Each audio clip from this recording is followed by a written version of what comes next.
We're glad to be with you again in our monthly program, Beyond the Headlines. And today we want to venture into the world of the social media. In fact, much has been said about the advent of the information superhighway. That's development in information and communication technology. Others say we are in the information boom.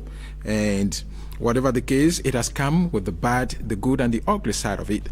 When President Donald J. Trump came to power, or should I say came to the political limelight, he magnified the idea of the fake news. But there is much more in circulation today, with misinformation and disinformation becoming the order of the day. Increasingly, it is a worry around every part of the world.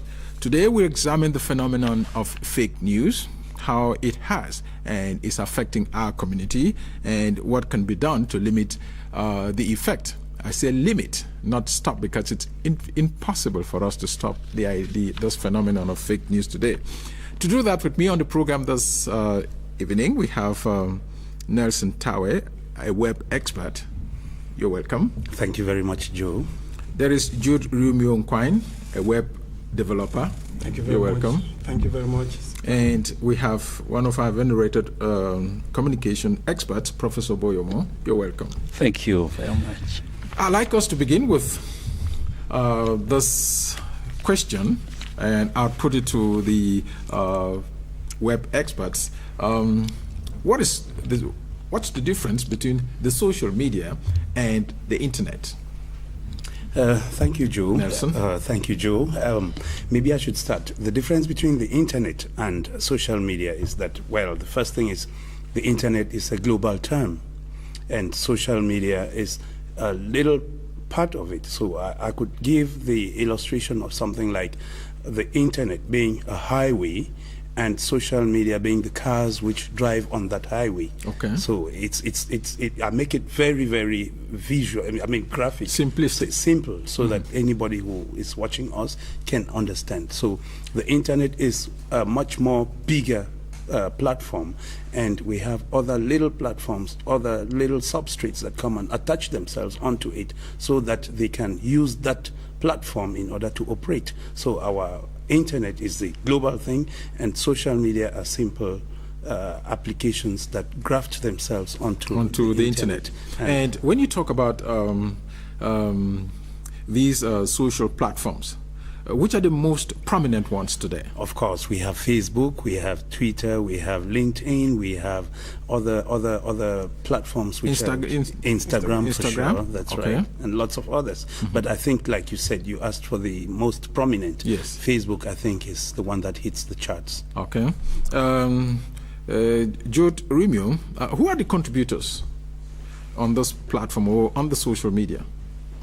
Also, social media, I can actually say a good number of persons who are consuming that platform are the youth, because they've actually used that platform, for example, for fun purposes, sharing information, connecting with friends, becoming creative with Instagram. For example, you can go on Instagram if you're maybe you're good in web designing, you can actually follow a good number of web designers on Instagram.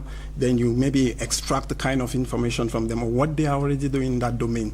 You can equally stay updated on social media, and you can equally encourage yourself and others by posting content. For example, when you post the content on social media, you get people maybe dropping comments, appreciating what you've worked on and all that. At the end of the day, it boosts your morale to actually start working on producing content on a daily basis. So I think the youths are actually exploiting that domain now in an amazing way. Okay. Now, when you say what you say, it pushes me to this other question. Why are you particularly attached to the social media? Well, the first thing I would like to say it's presently, because I'll take my own case, social media, it's a platform whereby you can actually, for those who are still searching for jobs, so it's a platform whereby it pushes the youths to go there and maybe create business pages, meaning you don't need to go over there and set up a brick and mortar business to start maybe selling your products and all that. You can exploit the social media platforms. You create a Facebook page, for example. You start pumping content on that page, and at the end of the day, you're going to get the result. So most youths, they go there. You get the result in terms of pay package? Or in terms of pay package, in terms of customers. Okay. Yeah, in terms of customers. Because once you create a Facebook page and you equally know how to manage that Facebook page, at the end of the day, you will be able to get a good number of customers who will be running to get your services. Most especially for those who are exploiting the advert aspect of social media. For example, you go to Facebook, you can spend like 20,000 francs, for example, and you reach like 30 to 35,000 people here in Cameroon.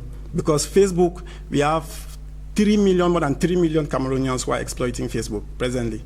And if you actually use the advert aspect of it for business purposes, you can reach a good number of persons with in less than no time. Taking, for example, the aspect of print media. People spend hundreds of thousands printing flyers and all that. But now you can spend just like 40,000, 20,000, and you get your message out there in less than no time. You just need to define the period of time, or maybe you say you want your ad to run for a week, a month, or maybe 3 days. Then you reach thousands of people. Okay. Yeah. Now, you just talked about someone who pays for it. The owner of that page. Does it suffice to have connection, and then all what you do goes on, or if you want to go to have some special services like what you're saying, you have to pay an additional amount of money to be able to have that? Yeah, I think the first thing is you need to first of all be you need to have a Facebook account. Secondly, you're supposed to create a Facebook page. It's only when you have a Facebook page that you can be able to post a post. You cannot drop a post on your personal timeline and you post it. It's impossible. But when you drop that content on your Facebook page, you're given the possibility to boast it. And now, you can only do that if you have a credit card, because you don't have maybe a Facebook agency in Cameroon where you can go and pay the money cash. You need to have a credit card. And when you're doing that, for example, if I go there, maybe I say I want to reach 30,000 people in 1 week. Facebook, they're going to give me the amount that I will spend to actually reach that number of persons. Okay. And once you drop that, once you add the budget up to your Facebook account, they're going to deduct the budget, and now the charges incurred will be from maybe your bank. Okay. Yeah, because for your credit card, for example, they're going to deduct the charges for that. Yeah, definitely. So the Facebook, they deduct. Now, that sounds quite positive and looks like the positive aspect of the social media, but it has come with its own, the bad and the ugly side of it. And I'll turn to the university professor. Professor, this phenomenon seemed to have come, the idea of fake news seemed to have been developed of recent very much because of the availability of the social media. Yes, I agree. But let me come back to the definition which has been given by Nelson. Yes. I think that we should make a distinction between social media and social network systems. Okay. Because social media sometimes can be, those radio who are set up by, people in rural areas, people even in some towns, some remote places in towns.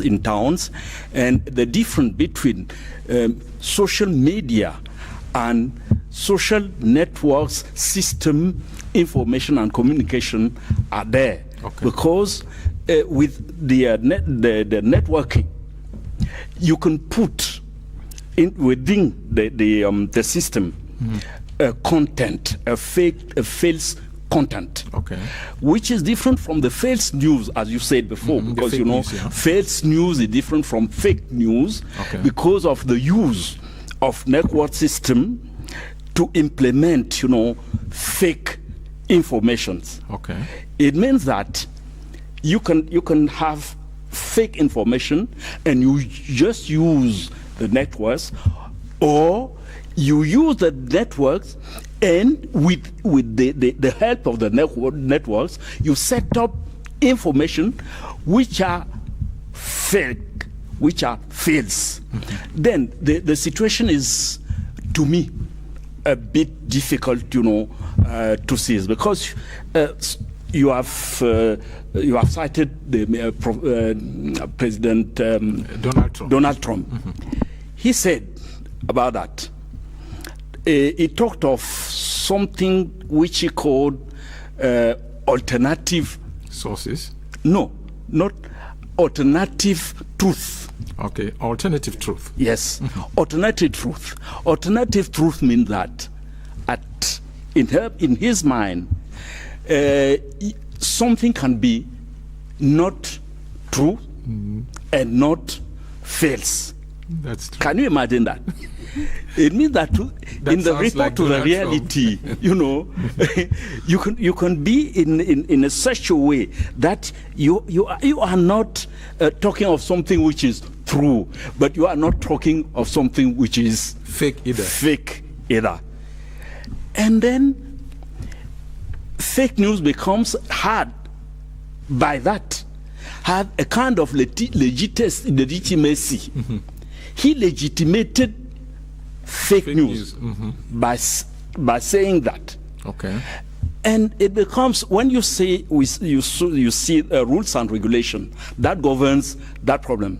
It is in Cameroon, for instance, interwoven with the fight against cyber criminality. Okay.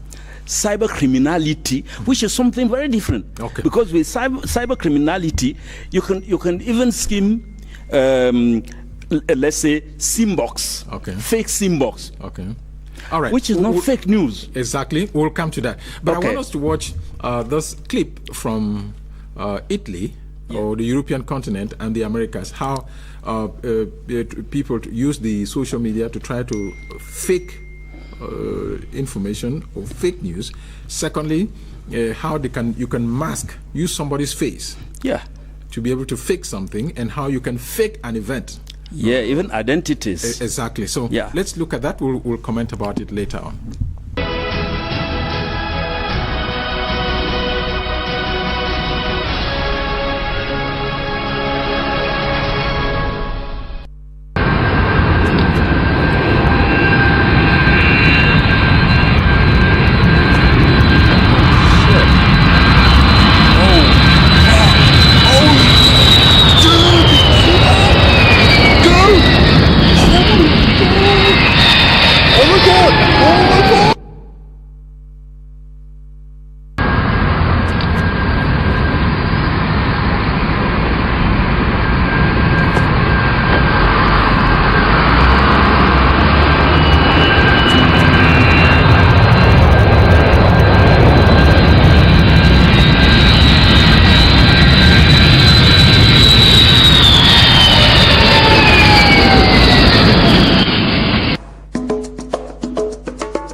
This video seems to show a police car being attacked by migrants. In fact, they are actors in a film. This clip has been watched nearly 10 million times on a web page supporting the leader of the League Party, Matteo Salvini. This video is not an isolated case. With just a few days to go to the election, Facebook has shut down 23 Italian web pages, all highly politicized, that have been spreading misinformation. Their favorite topic?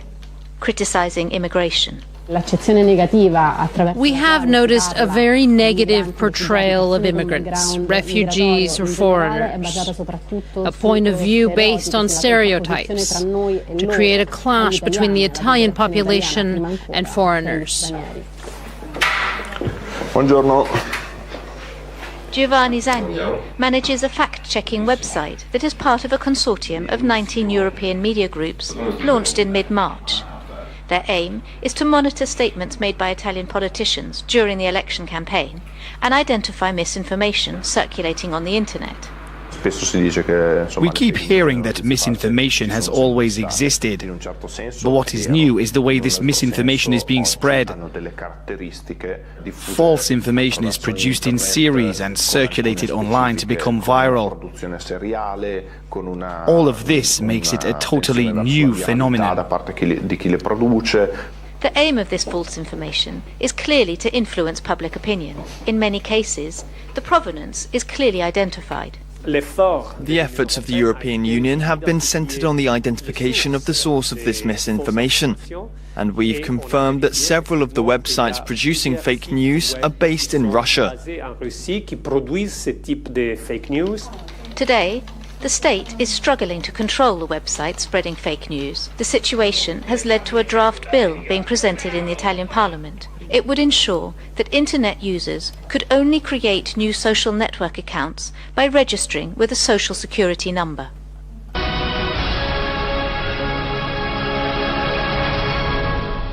What we've seen, you noticed that it's maybe, I would say, increasingly difficult to control, even in terms of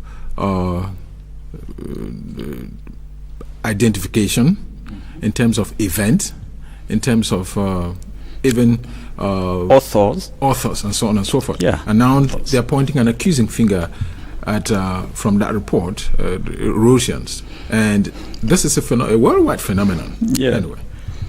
Yeah, because, the opportunities given by social networks, to manipulate opinions and to use it in political feeds and political, wrestles is something which is very important now.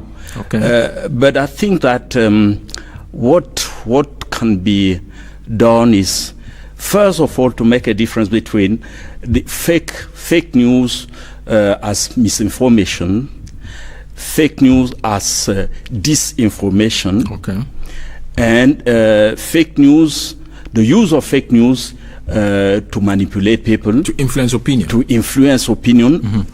Politically speaking. Because we will come to that, but I want the difference between misinformation and disinformation. Yeah. Mm-hmm. Okay. Misinformation is, let's say,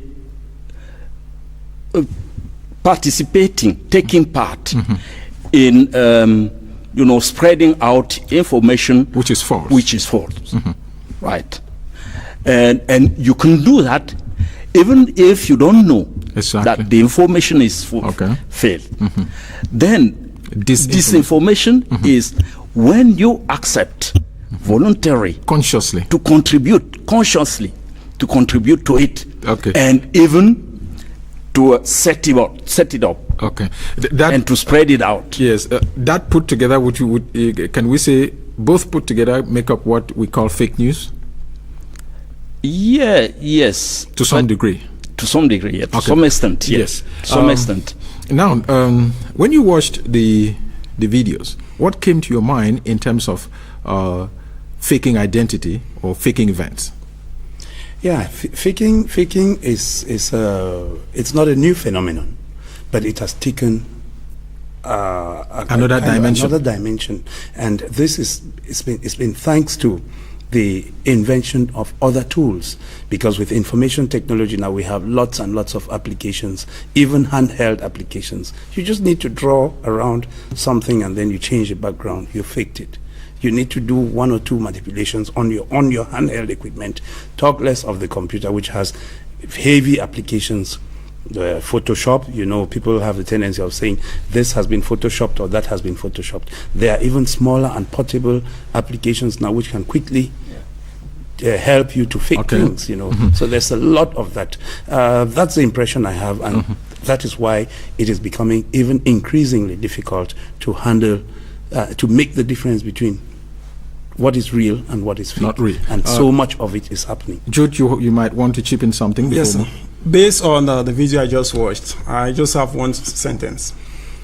It is going to be very difficult to catch. Maybe it would take a village to catch these cyber criminals, because they are guys who are super tech savvy.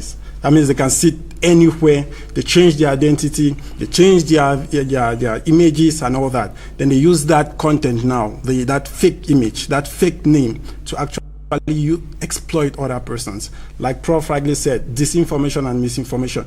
These guys are actually using these different techniques, these applications that you can just install in your mobile device, for example, or in your computer, to come up with amazing technical things that can actually harm one or two persons out there. Okay. So it's very difficult to actually lay hands on these guys. Okay. It looks like Cameroonians are becoming alarmed with what is being churned out on the social media today, especially what has to do with our own country. Is that the impression you have? Yes, I have that impression, because it looks like a war of content on especially social networks. Thank you, Prof. Social networks, not the social, maybe a radio station, a community station that is set up to help the community, which I share Prof's opinion on. I think more and more it is increasingly difficult to be able to handle some of the content which we have, and to tell with truth whether this is objective, this is real, because you have content that is manipulated, and it may be manipulated even over and over. And sometimes the original content may not come from us. Or the original content comes from us, but the manipulated versions come from very far. That is another amazing aspect which technology has brought in. It suffices for me to do a picture here and share, and somebody would download and completely change the thing. So that is another very difficult aspect which is going to create problems for especially social media. Prof, it looks like the social media has become a weapon for people to settle political battles in the country, particularly Cameroon. Yes. Let's take the case of Cameroon. Yes, I think all those phenomena should be, seized on a long trend, time, because it depends on time. This time around, as you know, we have been facing those problems, social problems, political problems, things like that. And then the key tool that they use to combat each other is the social media. And even I think the war is more crucial on social media than on the fields. Okay. Now, would you not see this as some people have found a new way of expressing themselves, new liberties, new freedoms, which they cannot say in the physical, but they have an avenue where they can express themselves? Is it not as a result of the shortcomings, maybe of the traditional media organs, which do not accommodate maybe such opinions, or it's just that the excesses can go easily on the social media? Yeah, you can explain it like that. I think that people has come to the existence as individuals.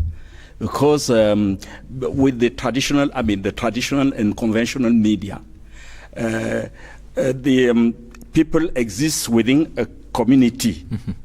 Physically. Now that we have media that address individuals, matters, individuals, issues, then people as individuals has come to existence, to exist within the networks, and they can be there and behave like if they are in the private home.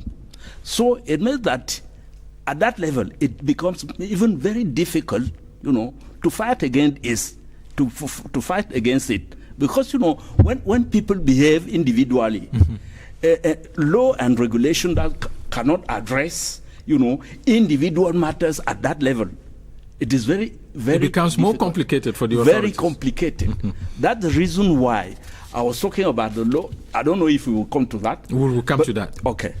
Okay. Now, when you look at what is happening on the social media, let me begin with Jude Romeo. It looks like people have found it's a newfound freedom for many people to express themselves or to say things which they wouldn't have said because, like you were saying, intimating, they hide themselves behind another identity or the privilege of using it and getting to maybe those they want to get to.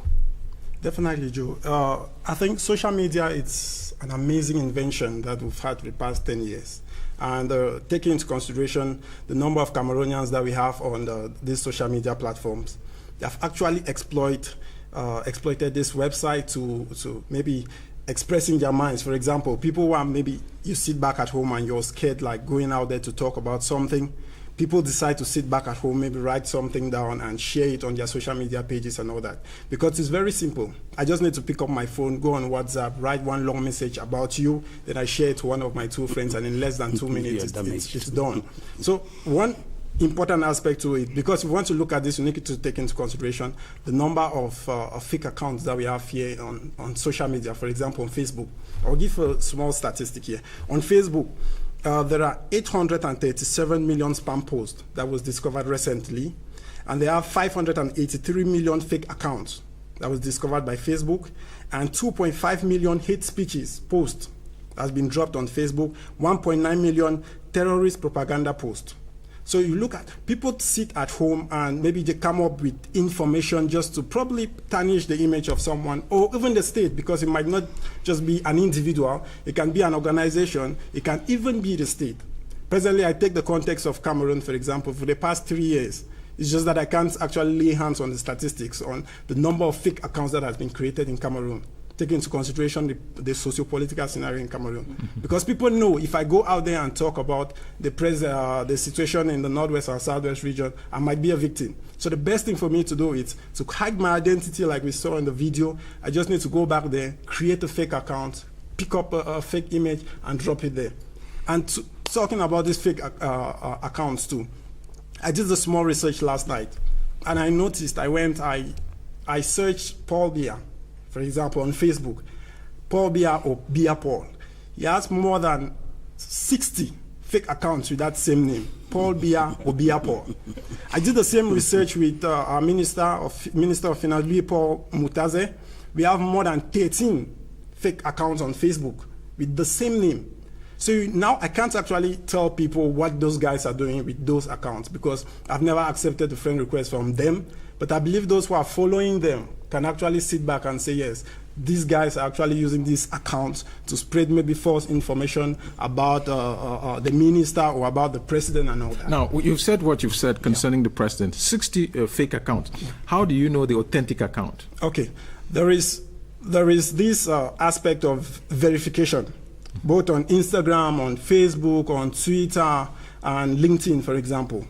When you're using your account, you can actually send a notification to these social media platforms for them to activate the blue tick. Because if you go to Twitter, for example, a verified account, you're going to see a blue tick. If you go on Instagram, a verified account, you're going to see a blue tick in front of the person's name. So even if I go on Instagram, for example, I search your name, I might see maybe 10 or 20 Instagram accounts with the same name. But now what is going to be the difference now? It's the small blue tick that is in front of your name will tell me that, yes, this is the right account. Nelson, when he says what he says, it pricks my imagination about where we are in terms of where the world is going to, and in terms of information, and that it looks like fake news has come to stay, and that we have to devise other means to be able to combat fake news. Yeah, Joe, before I get to that, maybe how to combat fake news, I would like to come back a bit on what, just to add to what he said. Yes. another very, very important aspect of all of this is the lowering cost of access to the internet. It is just amazing that people still, even in Cameroon, people still say that the cost of access is high. But if you imagine that an old woman in the village, you know, it suffices for them to get a handheld equipment. You don't need a computer. Handheld equipment go as low as 20,000, 30,000 francs. Once you get it and you get onto the telephone network, you can have even free access. I think one of our operators or two provide free access to the internet, to Facebook. So you can create an account. It's as easy as that. So it gives room for people to be able to create multiple accounts. The cost of the equipment too is going down. So you, like I said, you don't need a computer. So you don't even need to be computer literate to be able to have an account. So there is that urge to create fake accounts. And it pushes many more people to get there. Exactly. And what's the fear of this increasing usage of the social media in terms of where we are with fake news?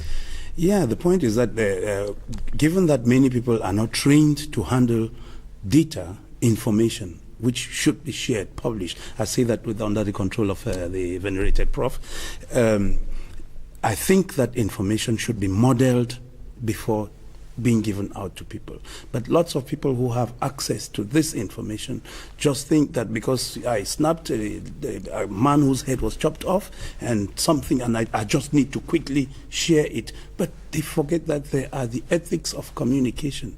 There are better ways of informing the public. So it's going to be very, very difficult because the information is manipulated by people who are not trained.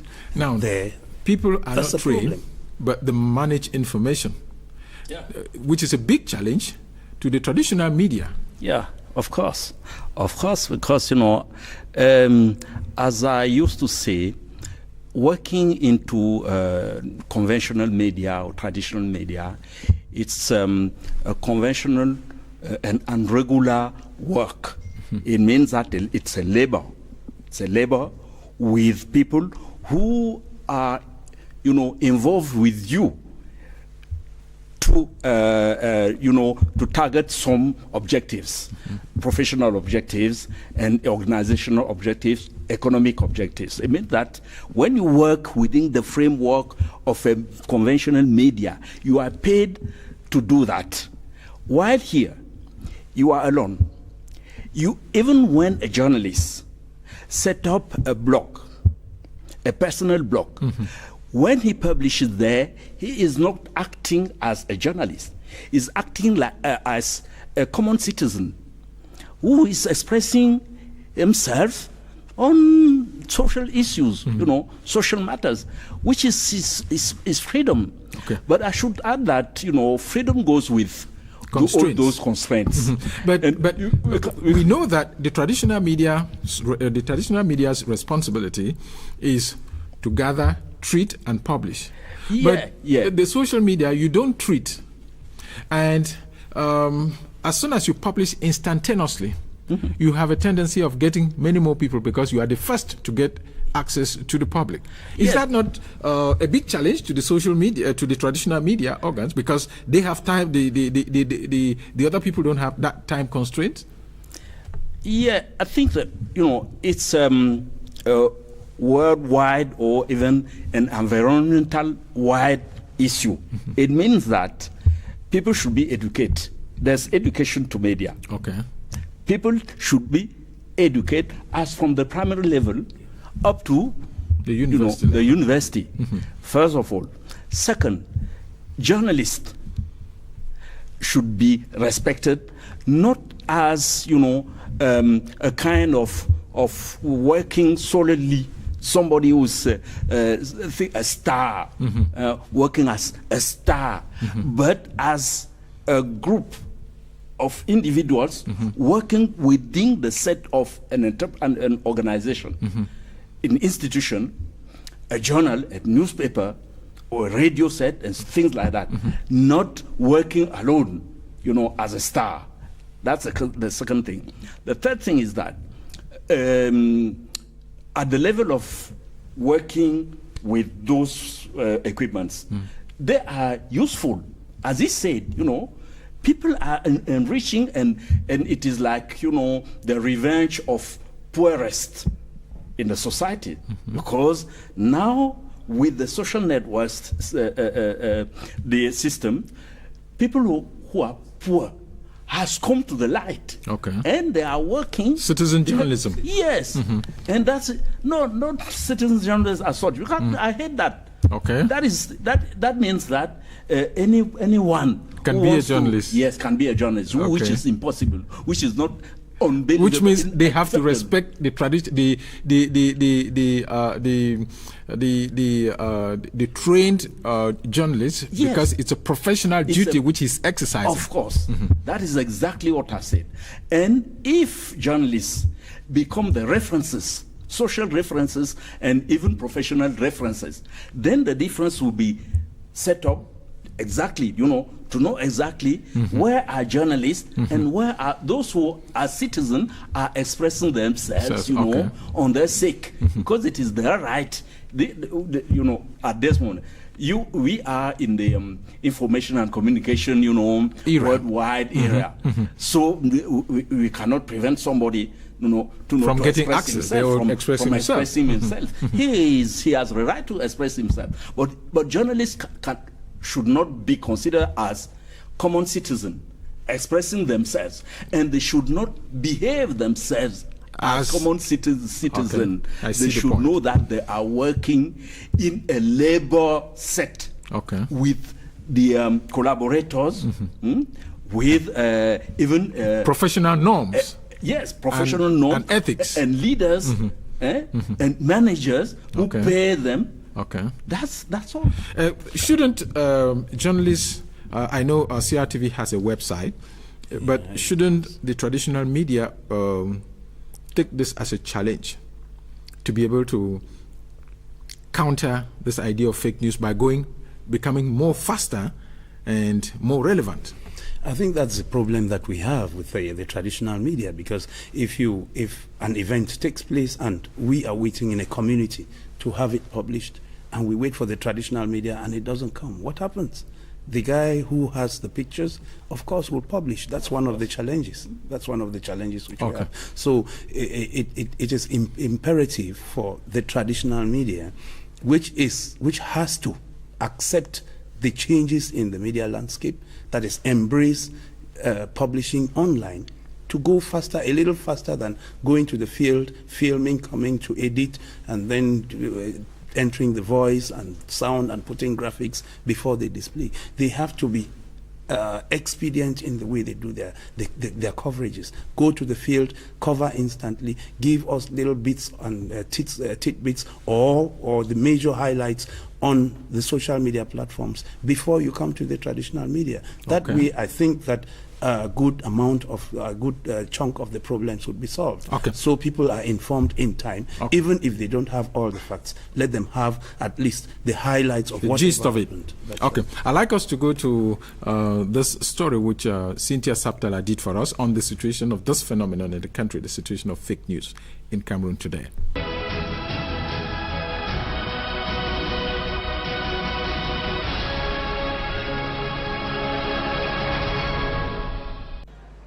Experts say fake news is different from false information.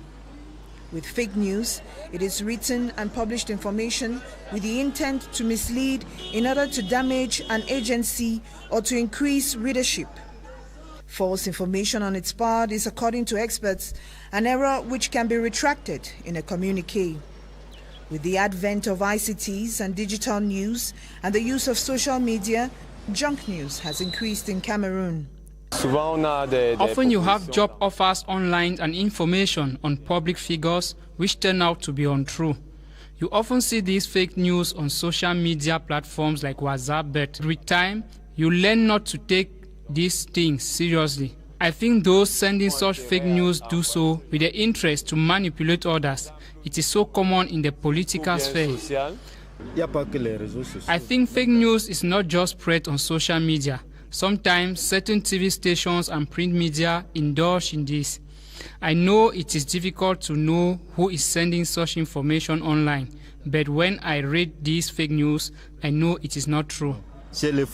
These fabricated headlines with sensationalist objectives are mostly spread through social media, making it difficult to trace the original source. Social media is the outlet often utilized as medium for these fake news.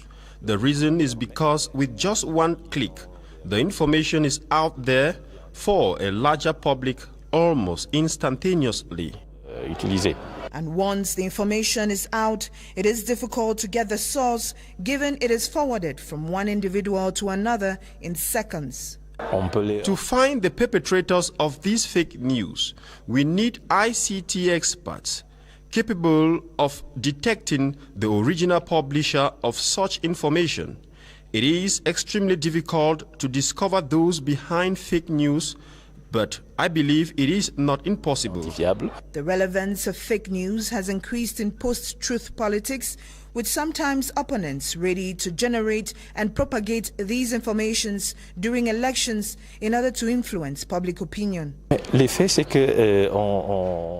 effects of the propaganda of fake news is that as it reaches a wider public, it makes people to believe in what is not true, influences opinions, disrupt public order, and incite hatred. À l'ordre public, ça peut entraîner de la haine. Pour le journalisme, si je prends la chose... As a teacher in the domain, I would advise journalists out there to ensure that sources are reliable and come, for example, from press agencies.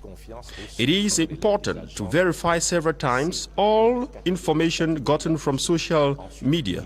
As a journalist, if you use such information without verifying the sources to be sure it is reliable, you run the risk of destroying your credibility and that of the organ you represent. Si vous aviez l'habitude de vérifier 3 fois, il faut vérifier 4-5 fois.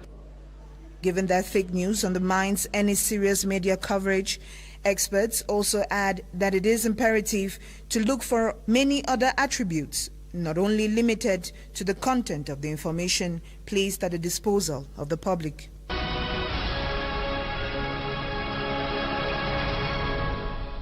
From what we've just followed in that report by Cynthia, can we say that the social media has become a threat to the community and to the traditional media? Both a threat and an opportunity. Okay. Yeah. Threat and an opportunity. Yes. Okay. Of course. But we can fight against the aspect, the yes, ugly aspect. We'll come of to it, how we can said, fight it, but he has gone on the affirmative that it's a threat. Do you share that opinion? Both, he says, both a threat and an opportunity. I would rather say that it has become a threat of recent, but it has opened many more opportunities than the threat. It is maybe a threat in recent days, in recent times. But if you are in conflict, like Cameroon is in conflict, it means it becomes a threat. Of course, it's a threat to national unity. It is a threat. Because everything, in fact, most of what is driven on social media, we don't know. It's true that there is a lot of things happening, but let us see how true these are. Okay.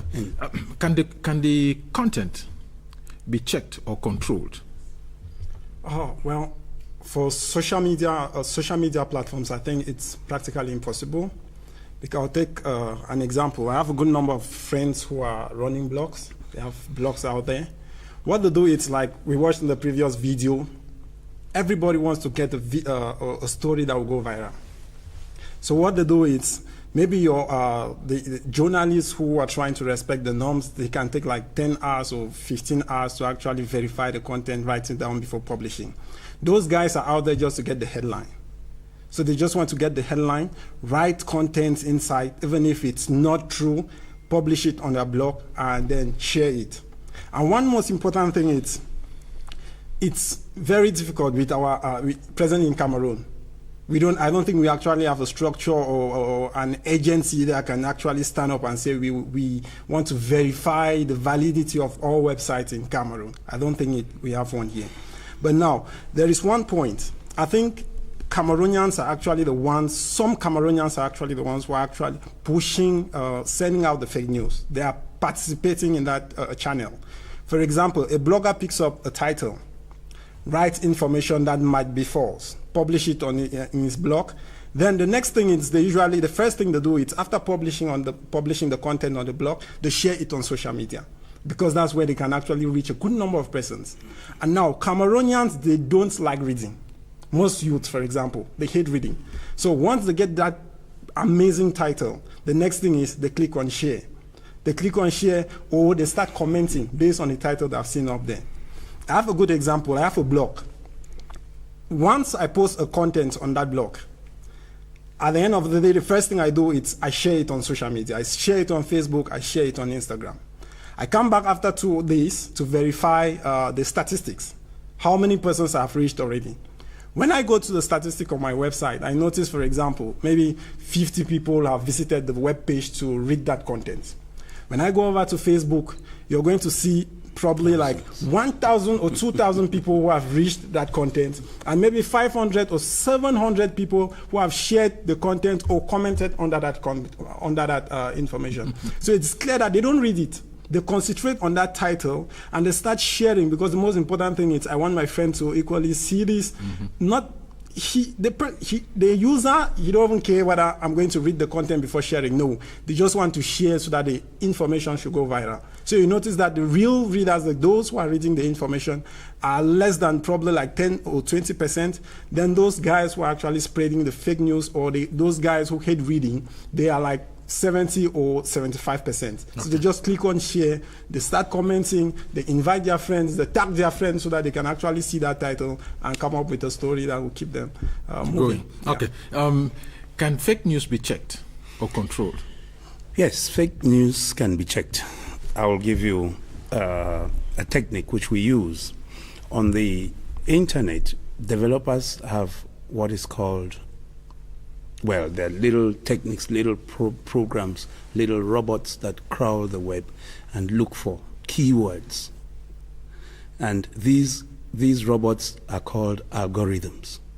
They are written to crawl the internet and check.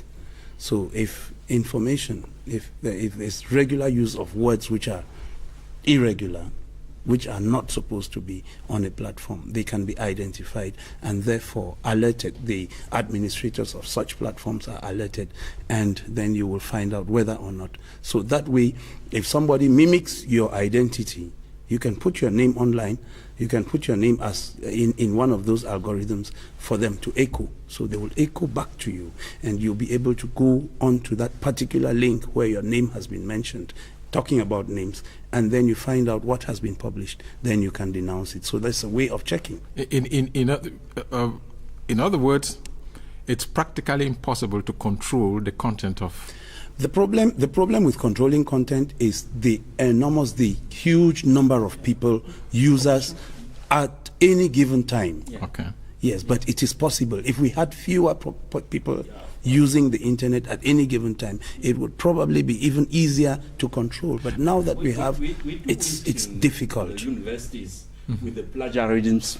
Exactly, that's right. Keywords. Anti-plagiarism system. Okay. You use it. When somebody publishes a paper, even in the top, newspaper journals, scientific news journal, we can check and see where he has picked up information, those information, the sources, and things like that, and know if it is plagiarism or not. But the point here is that we have increasing number of people getting access to the internet, which means the volume keeps increasing, and so that's where the difficulty is. Okay. The difficulty is in handling the volume. How can the effect of those publications have led us to incalculable damages in our communities, particularly ours? How can the effect be limited? It is, to me, it is a wrong way, to try to limit the effects. While you know that it goes with, the environment, it goes with even the conjuncture. I mean that on what is called tighter conjecture, political conjecture, for instance. Those problems, raised up. They raise up, and it becomes very difficult to control and even to limit.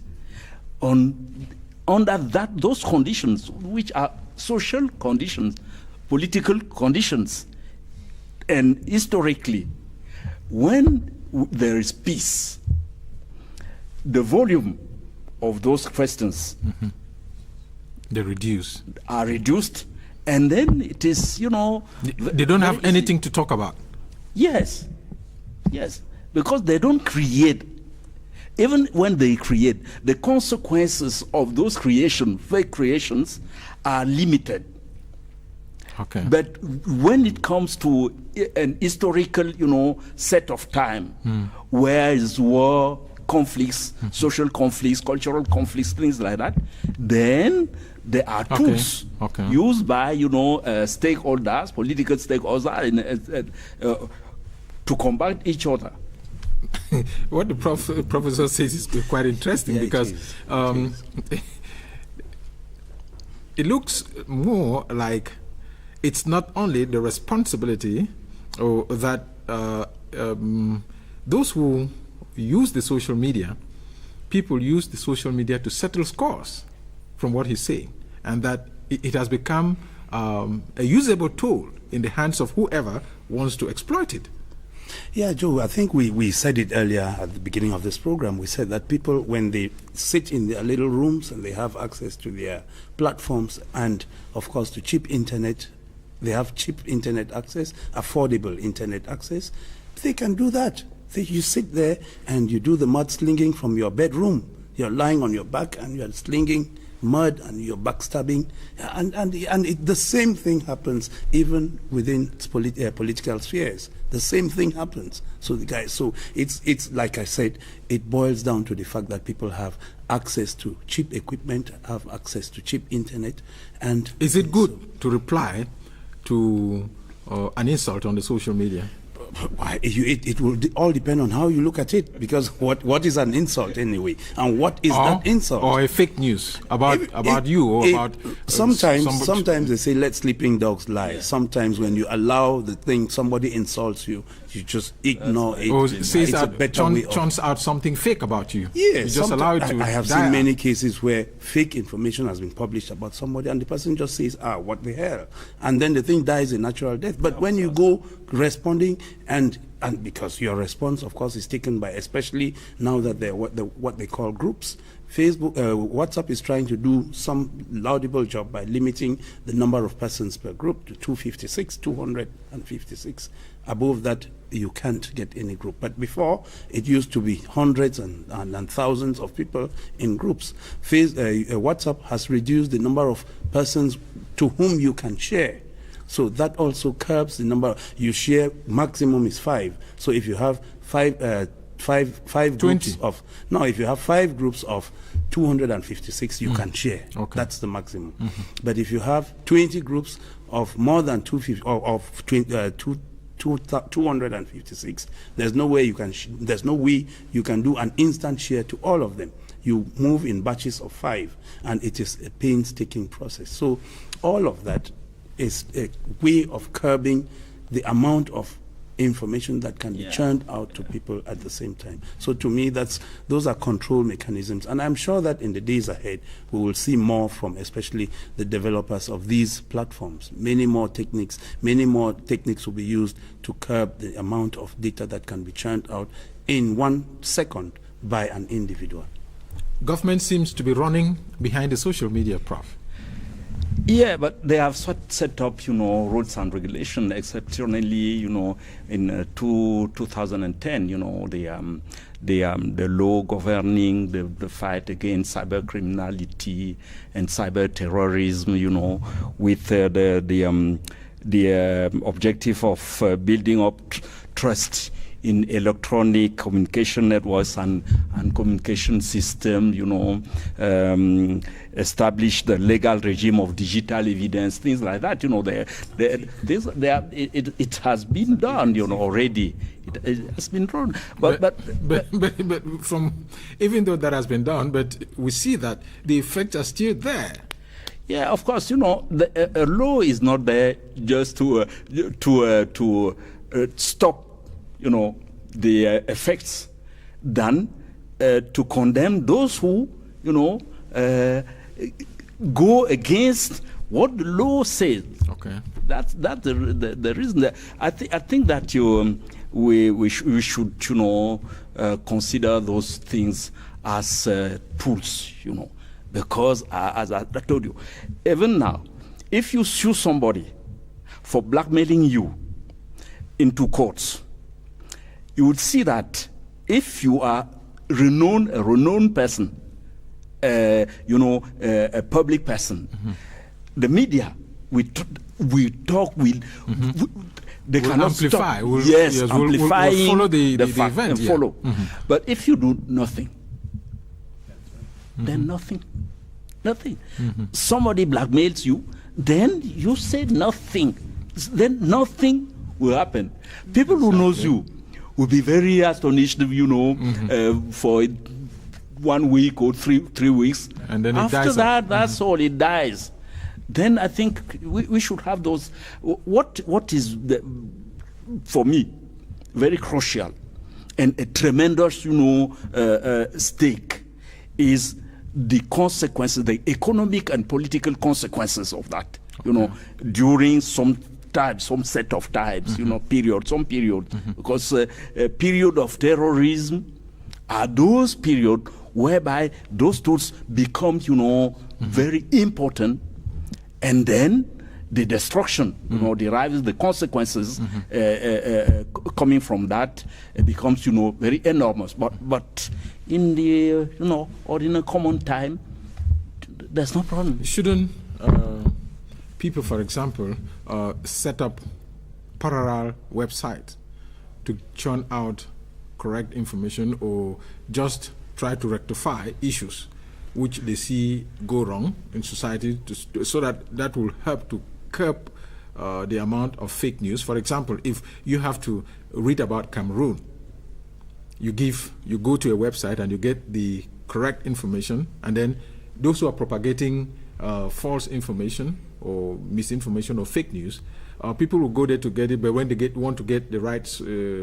information about a given incident, they go to that source. Shouldn't we have such parallel websites that give the correct information? It's not like it's not like they don't exist. Please, go ahead. I think it's very difficult to control content that goes up on the website. Okay. Because what they do out there, like most especially web designers, you might not have that skill in HTML, CSS to start coding and all that. You just need to go maybe use a CMS platform, WordPress and all, then you write contents, go online, maybe you buy. So you just forget about whatever fake news is on and you don't care about them. That's it. Because they have their reason why they want to do that. For example, a blogger who just wants to share information, he just wants to put his content online. All he has to do is sit back at home, go online, purchase a domain name, get a hosting space, then publish his content online. So that's exactly what they do with websites. So it's very difficult, because you cannot actually say you're going to limit, or you want to say no. Before you purchase a domain name, you need to go through this process. You need to go and meet this agency for them to validate. Some information has been put up about CRTV, and it thinks CRTV is running a series of stories. So if you want the right information, go to CRTV instead of going to those bloggers. Definitely, that would definitely look like a referral program.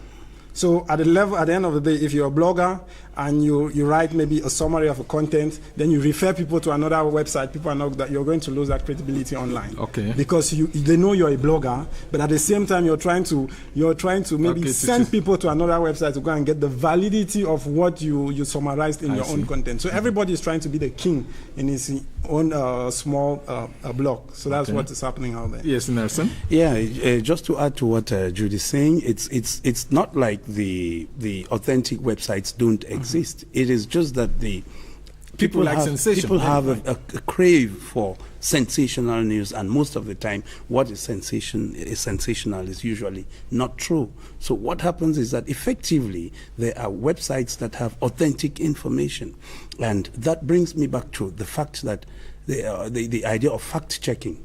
If you are informed online, please make sure that you have 1, 2, 3 other websites that you go to, other platforms that you go to check the veracity of that information which you have. Otherwise, you would limit yourself to one platform and think that that is the truth, whereas it's not. So you can check the facts on 1, 2, other 3 platforms, and then make sure that you are actually consuming the correct information. It's the others exist. Even it's like if there is no enemy, there would be no friend. So they are friends because they are enemies, and they are enemies because, of course, they are friends. To me, that's how I look at it. Yes, Prof? Yeah, I think some media organizations should have, a group of person to proctor all this, like, preventing the possibility of spreading out fake news from the organization, with somebody, a group of person, invigilating, Is it possible? I think it's possible because you have units of communication, of digital communication. CRTV has one, the DNM. That is the structure, the division for, I think, new media. That's the division that is in charge of that. And we have seasoned journalists who write for that website, and they make sure that they verify the facts before publication. So I think that the case of CRTV is handled, and I'm sure that other structures do have. Just to add again, we have the National Agency for Information and Communication Technologies, I think, ANTIC, which is a structure that controls the amount of information. They have the possibility of determining especially all content that is hosted on servers which have the .cm domain name. They have the tendency of controlling all the content. So I am sure that the content that passes through them. Can they get access into somebody's private mail, private WhatsApp address? WhatsApp is end-to-end. Mail is inbox to inbox. So I'm sure that mail cannot be intercepted. But I think that content on platforms, because on web platforms. I think that under the umbrella of the fight against cyber criminality, they can do that. Yeah, it can be done. That's if right. they are authorized by a judge, for instance. Okay. The law says that. Okay. The law now, gives. There was this case in the United States where Congress was requesting Mark Zuckerberg to make available or to give government the access into the people's private Facebook page, and he turned that down, and because it sounds somehow he would instead lose his business if that happened. Yeah, Jude. Yes, that's actually true. There is equally one scenario, because what they try to do is they want to protect the rights of those users, because they come on there to create, they create their account, and it should definitely be personal. It's a private account. So you cannot actually say, I'm going on Facebook to create an account to use it for my own personal good, then maybe you want to share the same content to the government. So it's practically impossible. iPhone did the same thing. There was one scenario whereby a terrorist, he actually, I can't actually remember what happened, but his mobile device, the US government asked the iPhone company to unblock the phone, to provide the login details or maybe the password to that phone. But they refused, because one most important thing is they are trying to protect the right of the consumer. They know it's their own customer, and they cannot just say they want to sell up your private information to the government. Because it will play on the business. Yes, definitely. That's because exactly it's clear. If I know I have information, it's my personal information, and I'm going over there on Facebook, for example, to create an account and start publishing information, then at the second I know that maybe Facebook can equally pick up my information and share it to the government, I bet you a good number of persons will not create accounts on that platform. So the most important thing is to try to give that power to the users, making sure that they understand that it's your private platform. You can actually do what you want. Okay. Yeah, I wouldn't really be okay with what Zuckerberg did, because he collected a little more information than was required of him for creating a platform. So effectively, the government realized that he was handling much more than he should have handled information about individuals. That's why government made that move. But in the end, they struck a balance, and that balance was that if you look at your Facebook account today, you will not see the amount of data that you used to give in. Even when you are creating, they don't give you again. How many people have telephone numbers still stuck there? Even the pictures do not appear the way they used to appear. So a lot has been done, and I think that is where Facebook, Zuckerberg, and the government of the United States actually struck a balance, so that the amount of information given to him was limited, was reduced. Even when you create your platform today, your Facebook account today, they don't ask for that much information anymore. But at first, they used to ask for almost everything about you. Okay. You know that even in the US, where they respect privacy, government can stop those things, because it is very easy. And because if you want to come to a certain prosperity, a business prosperity, you need to deal with the government. If you don't deal with the government, even in the US, you cannot, definitely. That's the reason why even Mark Zuckerberg is obliged to negotiate with the government there. So when it comes to the government or to the state, any state in the world is very, very crucial. And you cannot become, an enemy of the state. And it is easier to become an enemy of the state in underdeveloped country than in developed societies. Very difficult. Okay. Yes. I would like to add one point. It's on what Prof just said. I think to actually come out from this, or maybe try to reduce the amount of fake news, there is a need for joint effort. It's a joint effort. Like I usually say, it's 25%, the role of the government and other international or private agencies. Because I will take, for example, an event that took place in New Zealand, that's in March, where an Australian citizen went into a church. He started a live video, went into a church, and started shooting people. Yeah. So, so that's what we've talked about, disinformation. We've talked about misinformation. I'm going to add that up in malinformation. So he's doing a live streaming, and people are watching it. It is affecting a good number of persons. So at the level of joint efforts, normally the New Zealand government had to contact Facebook for them to remove the video online. Yeah. So the video was removed online less than maybe 9 hours. Though at the end of the day, people blame Facebook for keeping the video for up to 9 hours. Others say, well, it's difficult for them to actually go back there and start verifying the content that goes online. So I think 25% of this joint effort, the government, the international agencies, maybe even private sectors, they can actually come together to curb, maybe to solve this problem of fake news. And the second thing is the verification, because the people who actually spread that information out there are the consumers. Like what happened with this same story I talked about. A good number, thousands of people started sharing the content. They started sharing the content at the same time. And what we say is, they don't verify the content before sharing. Yeah. But now we equally have one last point, which is you own your own mistake online. Why you own your own mistake online? Meaning, if you have content that you know it's fake, maybe you share content, and in less than 1 hour or 30 minutes, you actually discover that content is fake. You have the right to go edit it or delete it. But you can recall it. Definitely. As soon as you share it, you can recall it. No, if you share it, for example, if I share content on my timeline, I can actually go back, edit the content, or I delete it. It's on my timeline. But I cannot delete content that has been posted. I cannot delete content on a Facebook platform that has been posted by another Facebook user. I can only manage content that I've probably maybe shared or published on my timeline. So basically, I think those are the three different things that we are supposed to take into consideration when we are talking about limiting the spread of fake news.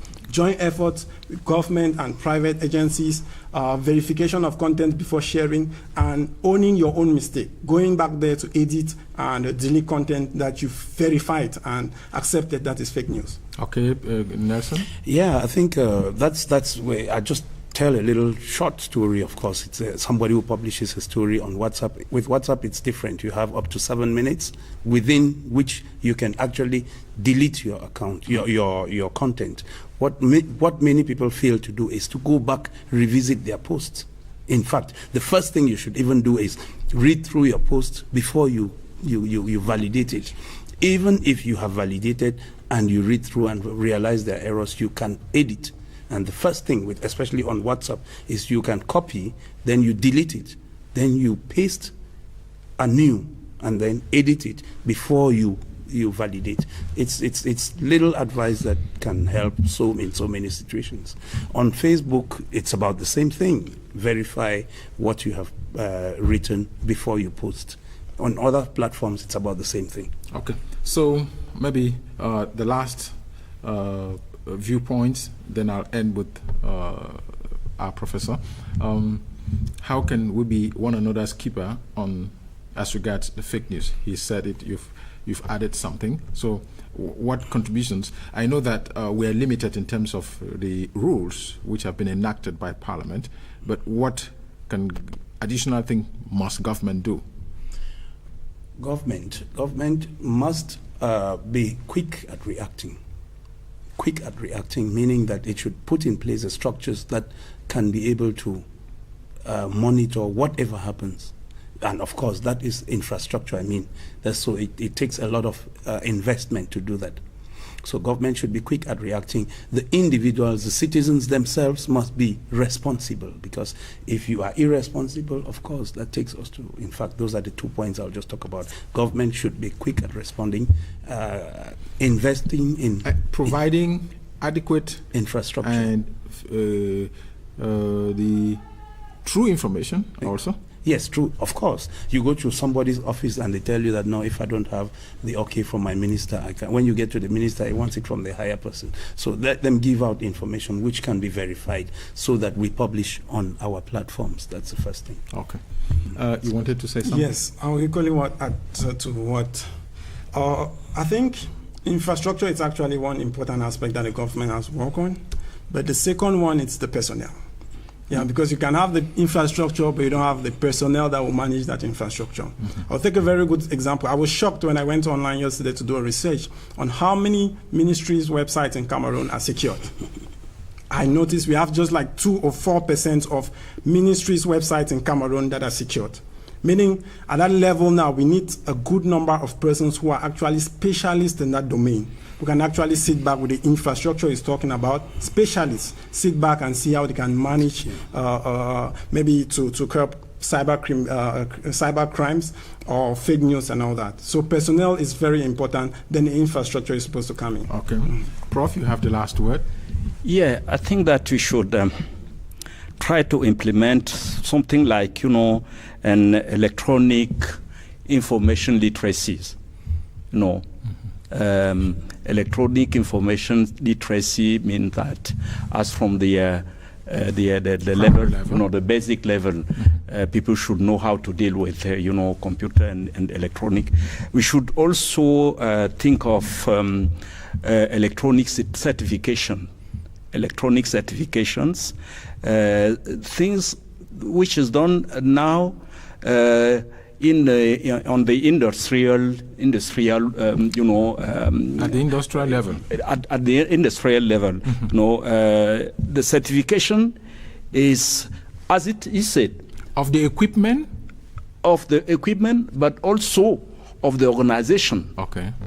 So as to know that when you go into, web, for instance, a site. People know that site is yours. Okay. That site is yours, belongs to you. Because if it is open, then everybody can go there and send all the documents he wants to send there. So this is one of the aspects that to me are relevant to the fight against against fake news. Yes, information and disinformation. Yes, yes. So those are direct operation that measures, and indirect measures that can be done. Okay. Yes. And what some of the indirect measures? Some of the indirect measures is the protection of human rights on internet. By setting up things like the respect of privacy. What is privacy on internet?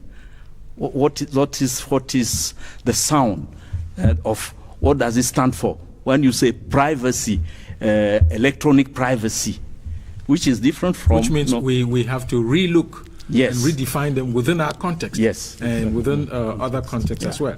I'd want to thank all of you for coming, and it looks like we can have an unending discussion on this issue, because each time I ask a question, something else develops, and and the information superhighway today has become what nobody can control. It looks like we're grappling with so much in our hands that we must have to do something, and the world has been opened up to something which has come to stay, and so we now have to manage it. And that's why earlier on we talked about limiting the effects or limiting the phenomenon of fake news. And so thank you so much. I'm sure we're going to come back to this because it's a running story and the world is developing, like I said earlier on.